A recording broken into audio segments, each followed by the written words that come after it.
दुधातून अगदी 20 ते 25 रुपयापर्यंत त्या ठिकाणी आम्हाला भाव मिळतोय आणि दुधाचा भाव म्हणजे पाण्याचा भाव आहे आणि हा भाव या सरकारला त्या ठिकाणी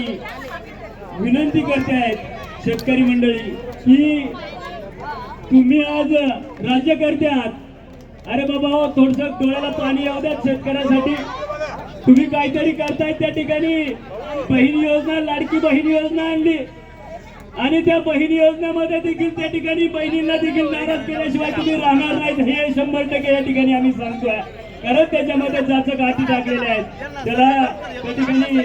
जमीन नाव पाहिजे, त्या ठिकाणी काही जाचक अडचणी त्या ठिकाणी टाकलेल्या आहेत, त्यामुळं या बहिणींना देखील तुम्ही नाराज करणार केल्याशिवाय राहणार नाही हे त्या ठिकाणी या सरकारला सांगतोय। अरे बाबा शेतकऱ्यांकडे लक्ष द्या, शेतकऱ्यांना तुम्ही भाव द्या, दुधाला भाव आज कमीत कमी 40 ते 45 रुपये त्या ठिकाणी भाव पाहिजे। आमच्या नेत्यांनी निलेश लंके साहेबांनी सांगितलंय, आमच्या भागामध्ये देखील एक दुसरे खासदार निवडून आलेले आहेत, ते म्हणजे अमोलजी कोल्हे साहेब आणि या दोघांची जोडी सुप्रियाताईची जोडी ही 3 मंडळी त्या ठिकाणी आज चांगल्या पद्धतीने त्या ठिकाणी